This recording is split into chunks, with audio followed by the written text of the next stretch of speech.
Hello, नमस्कार. मी Monika स्मितू and रिधूची mamma या YouTube चॅनलमध्ये तुम्हा सर्वांचे अगदी मनापासून स्वागत करत आहे. तर आजचा जो काही व्हिडिओ आहे तो तुम्हाला 2 दिवसाचा मिळून येणार आहे. 5 तारखेचा आणि म्हणजे आजचा 7 तारखेचा असा 2 दिवसाचा व्हिडिओ तुम्हाला आजच्या व्लॉगमध्ये बघायला मिळणार आहे. तर इथे ना दूध आलेलं होतं ते मी गाळून छान असं गॅसवर तापवायसाठी ठेवून दिलं. त्यानंतर ना आज यांची फरमाईश होती की मसाला भेंडी कर, म्हणून मग मसाला भेंडी बनवायसाठी घेतली आणि दही नव्हतं तोपर्यंत ते दही आणायसाठी गेले आणि इथे मसाले जे आहे ते सांगते मी ते. त्यात आधी तर भेंडी जी आहे ती अशी कट करून घेतली आणि एक चिरी अशी मारली, म्हणजे त्याच्या अंदर मसाला घुसायला हवा. म्हणजेच की आपण अशी डायरेक्ट भेंडी चिरतो ना त्याच्यापेक्षा ती वेगळ्या पद्धतीने चिरलेली आहे. या स्टेजला आपण इथे दही सुद्धा टाकू शकतो, पण मी फक्त तिखट, मीठ, हळद आणि थोडंसं लिंबू टाकून मस्त असं मॅरिनेशनसाठी ठेवून दिलं. त्यानंतर ना दही सुद्धा मी इथे रेडी करून घेत आहे. तर दह्यामध्ये सुद्धा साधे आपले मसाले जे आहे हळद, तिखट आणि धनिया पावडर आपल्या टेस्टनुसार टाकायचं आहे. आपल्याला जेवढं तेज पाहिजे, फिकं पाहिजे असं, आणि छान गुठल्या नको व्हायला म्हणून एकजीव असं जसं फेटतो ना आपण कुठलंही बॅटर वगैरे, ढोकळा वगैरे बनवायच्या वेळेस त्याच पद्धतीने एकसारखं असं फिरवून घेतलं आणि ते साईडला करून ठेवलं.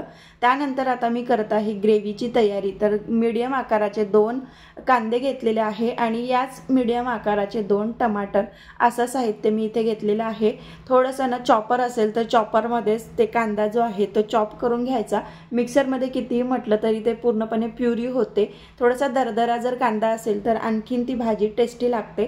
तर इथे जे भेंड्या आपण करून ठेवलेल्या होत्या मसाल्यामध्ये तिखट मीठ टाकून त्याला असं फ्राय करून घेतलेलं आहे थोडंफार, कारण त्या फ्राय केल्या की नंतर मग सुटसुटीत होते, एकमेकाला चिकटत नाही. कारण भेंडीचं गुणधर्मच तो आहे की ते चिकटते, त्याच्यासाठीच ती तेलामध्ये थोडीशी फ्राय करून घ्यायची आहे. त्यानंतर हलकीशी जिरं मोहरीची फोडणी दिली, आलं लसणाची पेस्ट टाकली आहे आणि नंतर कांद्याची पेस्ट टाकून दिलेली आहे. सगळ्या मी पेस्ट वापरलेल्या आहे कारण ग्रेव्ही छान अशी दाटसर व्हायला पाहिजे. कारण आपण जर कापून टाकले कांदे वगैरे, टमाटर वगैरे, तर तेवढी ग्रेव्ही दिसायला चांगली दिसत नाही आणि खूप वेळेपर्यंत शिजू द्यावं लागते. पण जेव्हा आपण पेस्ट करतो ना तेव्हा ती ग्रेव्ही एकदम दिसायला मस्त दिसते.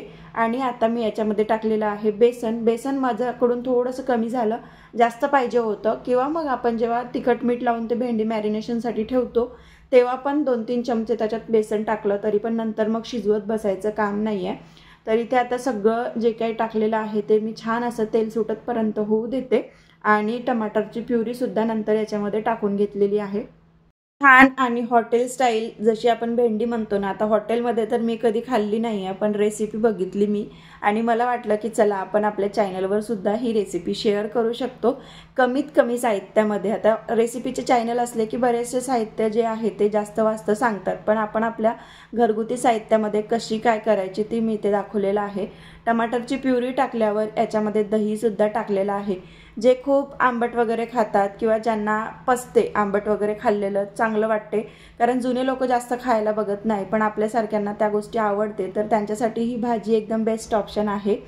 त्यानंतर माझी नाश्त्याची सुद्धा तयारी सुरू होती, कारण 10:30 ते 11 असं स्लॉट पाडलेले असते स्मितूच्या स्कूलमध्ये आणि त्या ड्युरेशनमध्ये आपल्याला जावं लागते. असं 10-10 लोकांचं वगैरे ग्रुप असतो, त्या ग्रुप वाईज आपल्याला तिथे इन्व्हिटेशन असते की नाही तुम्ही या टायमाला ओपन हाऊस असते, तर पेपर वगैरे दाखवतात, तर त्या टायमामध्येच जावं लागते.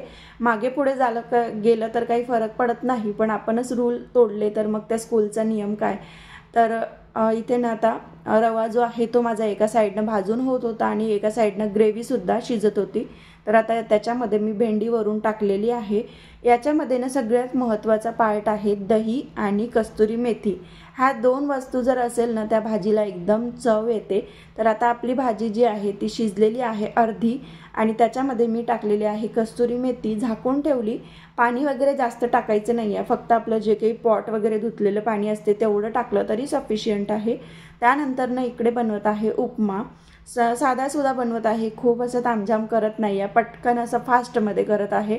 कारण 10 मिनिमम वाजत आलेले होते, 10च्या जवळपासचा टायमिंग होता आणि बनवून मग खाणं झालं नसतं तर ते बनवण्याचा सुद्धा फायदा नसता. म्हणून मग पटापट असं बनवून घेतलं. कटिंग यांनीच करून दिली मला, बसल्या बसल्या म्हणते की मग पटकन देऊन दे, मी कापून घेते, कारण वेळेत जाणंसुद्धा तेवढंच गरजेचं असते म्हणून. आणि टमाटरसुद्धा मी उपम्यामध्ये टाकत असते. कोणी ना टमाटर वगैरे टाकत नाही, पण टमाटर टाकलेला उपमा खरंच छान वाटतो. पोह्यांमध्ये नाही चांगलं वाटत टमाटरचं कॉम्बिनेशन, पण उपम्यामध्ये खरंच खूप छान वाटते. इथे माझं 9:45 वाजलेले होते आणि 10:15 10:20ला तरी घरून आपल्याला जायचं असतेच, कारण 10 मिनटाच्या दुरीवर आहे. 10 मिनटं लागत नाही, पण 5 मिनटं जायला आणि लॉक ह्या त्या गोष्टी करतपर्यंत वेळ होऊनच जाते. तसंही टाईम मागे पुढे होतोच होतो, कितीही आपण जरी नाही म्हटलं तरी. तर इथे माझं होतं की पोळ्या मी नंतर करेल, पण भातसुद्धा लावून झाला पाहिजे, कारण नाश्ता होतपर्यंत भात हा शिजतो. आणि नाश्ता करून राहिल्यावर तेवढं काही टेन्शन नव्हतं की आल्याबरोबर लगेचच ताटावर बसायचं. पोळ्या बनवतपर्यंत मुलंही थांबतील आणि आपलं तर काही प्रश्नच पडत नाही. आपण किती उशीर झाला तरी सगळ्यांचं निपटल्यावरच जेवत असतो बायका. तरी आमच्या घरी तर सोबत जेवतो, पण असं की ज्या वेळेस असं असते की सगळे मुलं शाळेत जाते, नवरा ड्युटीवर जातो, त्यावेळेस आपल्या बायांचं असं असते की सगळं कामं करायचे आणि निवांत जेवण करायचं. त्यामुळे आपल्या पोटाचं तेवढं काही टेन्शन वाटत नाही आणि ही सगळ्यांचीच धडपड असते सगळ्या बायकांची. तर इथे ना भातसुद्धा मी एका साईडला लावून घेण्यासाठी काढून घेतलेला आहे तांदूळ गंजामध्ये आणि पाणी गरम करून उपम्यामध्ये टाकलं, म्हणजे पटकन जो रवा आहे ना तो खोलून येतो आणि शिजवायचं तेवढं काही काम पडत नाही, कारण भाजून छान घेतो ना आपण तुपामध्ये, तर पटकन तो होतो. तर इकडे सगळं शिजत आहे उपमा. तोपर्यंत म्हटलं 5 मिनटात देवपूजा करते, कारण ती जर राहू दिली तर राहूनच जाईल म्हणून. नंतर स्कूलमध्ये गेलो आणि त्यात तिकडून आल्यावर तेवढं काही शक्यच झालं नाही, कारण यांची अचानक आलेली होती ड्युटी आणि ड्युटी असली यांची की मग मला माझ्या मागे सगळं घर सांभाळणं असते आणि मुलं सांभाळणं असते, त्याच्यामुळे ते शक्य झालं नाही. पण आजपासून स्मितूची स्कूल लागली ना, माझंही डोकं दुखणं जे आहे ते कमी झालं आणि आता रेग्युलर व्हिडिओ येतील, लॉंग पण येतील, शॉर्ट पण येतील. आता तुम्ही बघत आहात दुसऱ्या दिवशीचं म्हणजे आजचं सकाळचं रुटीन. आज पहिला दिवस होता स्मितूच्या शाळेचा. तो पहिल्या वर्गातून दुसऱ्या वर्गात गेला आणि म्हटलं पहिल्याच दिवशी मुलाला जास्त उशीर व्हायला नको म्हणून रात्री रामनवमीचं ते कार्यक्रम बघायला गेलो आम्ही. बंद तर होतं, पण तिकडून येता येता खूप उशीर झाला झोपायला वगैरे आणि कूलरची हवा थंडगार, त्याच्यामुळे कसा डोळा लागून राहिला ना माहितीच नाही. रोज धडपडीने 5:30ला उठायची मी, शाळा नव्हती तरी, पण 6 खूप झाले, पण आज जागच नाही आली आणि जाग आल्यावर पण 5-10 मिनटं तिथून उठावंसंच वाटलं नाही. त्या गडबडीत माझं सगळं आवरायचं राहिलं. मग पटकन त्याला मी बनवून दिले पोहे. बघा बघा बघा बघा कसं रडत आहे, बघा बघा बघा बघा बघा बघा बघा हा कसा रडत आहे, बघा कशाला कशाला रडत आहे. तू कशाला रडत होता पिल्लू? स्कूलमध्ये नाही घेऊन गेले तुला पप्पा?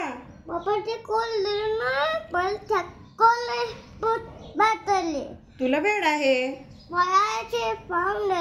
चला आता ब्रश करायचा. ओके ओके का? चला. तो गेलेला होता स्कूलमध्ये आणि हा महाशय उठलेला होता आज वेळेवर, म्हणून ना याला काही घेऊन गेले नाही. तसंही त्याचा पहिला दिवस होता, क्लासरूम वगैरे सगळे चेंज राहील म्हणून त्याचे पप्पा म्हटले की त्याला क्लासरूमपर्यंत नेऊन द्यावं लागेल, नाही तरी पण रिसेप्शनपर्यंत तरी त्याला सोडावं लागेल की हा या क्लासचा आहे, त्याच्यामुळे ना याला काही नेलं नाही. मग याचं रडणं ते फक्त 2 मिनिटाचं असते आणि लगेचच मग तो शांतसुद्धा होतो. शेवटी आता 2 महिन्यानंतर त्यालासुद्धा टाकायचं आहे. तो आता 3 वर्ष व्हायला 1 महिनाच बाकी आहे, 2 महिने. तरी पण त्याला यावर्षी मी टाकणार आहे नर्सरीमध्ये. जून महिन्यात तो कंप्लीट होतो आणि जूनपासूनच नर्सरीची स्कूल स्टार्ट होते. तर 3 वर्ष कंपल्सरी पाहिजे पूर्ण कंप्लीटेड. तर त्याला कंप्लीट होते म्हणून मग यावर्षी त्याला स्कूलमध्ये टाकणारच आहे. त्यानंतरनं मी बनवायला घेतलेली आहे डाळ भाजी, कारण नाश्ता गेला, टिफिन गेला आणि मग आता कुठलीही भाजी केली तरी चालते. कारण पूर्वी कसं व्हायचं, सुकी भाजी कंपल्सरी सकाळच्या वेळेला, पण आता तसं काही नाही आहे. म्हणजे आता मी पातळ भाज्या वगैरे सकाळच्या वेळी रसाच्या भाज्या बनवू शकते आरामात 1 महिना. त्याच्यानंतर 1 ते 2 महिने नंतर मग परत जे काही स्कूल आहे ते परत नव्याने सुरू होईल. मग दोघांच्या हिशोबाने मला टिफिन बनवावं लागेल. तर बघू पुढं. पण आता इथं मी बनवायला घेतलेली आहे डाळ भाजी. डाळ भाजीमध्ये मी बऱ्याच वेळा मिश्र डाळी ज्या असते ना त्या टाकते. म्हणजे 1-2 प्रकारच्या, चण्याची डाळ झाली, मसूरची, मुगाची, त्याच्यामध्येच थोडीशी हलकीशी उडदाची डाळ, असं सगळं डाळी मिक्स करून लावते कुकर. पण यावेळेस ना डाळी नाही आहे आणि चण्याची तुरीची होती, मग फक्त तुरीच्याच डाळीचं मी इथे डाळ भाजी बनवायला घेतलेली आहे. आणि आमच्या घरी यांना शेंगदाणे पाहिजेच म्हणजे पाहिजे. जरी मी विसरली ना याच्यामध्ये टाकायची तर मग फोडणीमध्ये ते मला टाकावेच लागते. एका बाजूला कुकर लावून घेते. कणिक पण भिजवून झालेली होती माझी.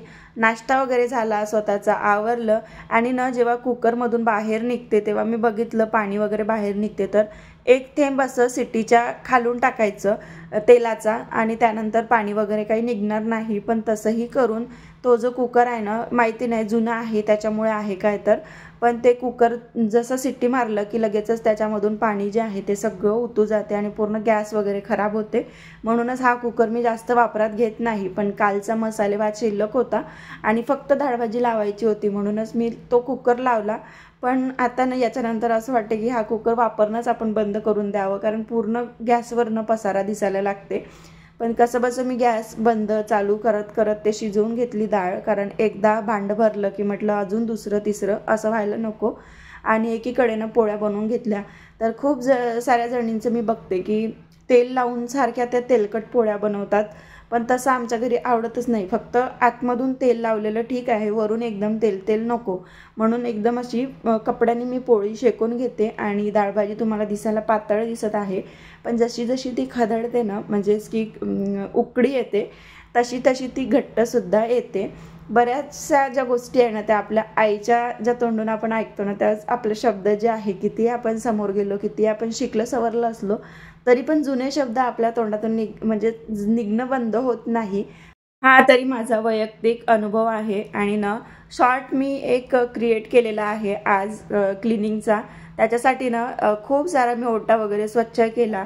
तर त्याच्यावरून पाणी पडलेलं होतं म्हणून भांडे घासणं थोडेसे अर्धे जे आहे ते राहूनच गेलेले आहे. म्हटलं चला पहिले पोछा जो आहे तो लावून घेते, कारण हे पण आंघोळीला गेलेले होते आणि आंघोळ करून निघतपर्यंत घर जे आहे ते रिकामं राहते, इकडे तिकडे कोणीच नाचत नाही.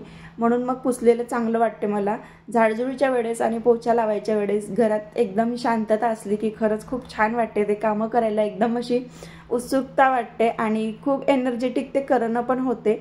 आणि डोंट डिस्टर्ब म्हणतो ना आपण, कोणीच डिस्टर्ब करायला राहत नाही, मग पटपट होऊन सुद्धा जाते. तरी ते मागच्या साईडचं राहिलेलं होतं ते पण मी झाडून घेतलं. आणि रोज पाणी टाकल्याशिवाय होत नाही, याच्याच वरून काल वाद होता वाचला. कारण जायचं होतं शाळेमध्ये आणि मी हे करत बसली, नाश्ताची प्लेट तशीच ओट्यावर ठेवली, त्याच्यामुळे वाद होता वाचला. पण असो, ह्या सवयी आहे, सवयीचा परिणाम तो काही सुटत नाही. तर त्याच्यानंतर मी आली आहे किचनमध्ये. ओटा मी स्वच्छ करायला घेतला आणि हे भांडे घासायला खूप वेळ लागते, म्हणून मग मी म्हटलं की याच्यामध्ये टाकून ठेवते बेसिनमध्ये आणि नंतर मग हळू आरामात घासते. कारण क्लिनिंगचा आटोपला आहे, सगळ्यांचं सगळं झालं. मशीनमध्ये कपडेसुद्धा होत आलेले होते. म्हणजे आता ऑलमोस्ट जेवढे काही कामं आहे घरातले ते सगळे झालेले होते सकाळचे. आणि आता स्मितू यायची वेळसुद्धा होणार होती.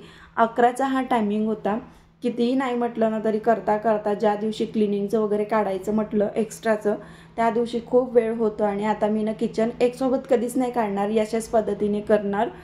टप्प्याटप्प्यात एक एक असं कोपऱ्यातून घेणार आणि मग आपली किचन जी आहे ते 4-5 दिवसामध्ये पूर्ण अशी टोटली क्लीन होईल. तर हाच होता आजचा 2 दिवसाचा मिळून छोटासा व्लॉग. कसा वाटला तुम्हाला कमेंट करून नक्की सांगा. कमेंट करत नाही आहे ताईंनो तुम्ही, प्लीज कमेंट करा वेळात वेळ काढून. आणि व्हिडिओ जर आवडला असेल तर व्हिडिओला लाईक करा, शेअर करा आणि चॅनलवर तुम्ही नवीन असाल तर नक्कीच सबस्क्राईब करा। पुन्हा भेटू अशाच एका छानशा व्लॉग सोबत। तोपर्यंत सगळ्यांना बाय बाय। श्री स्वामी समर्थ।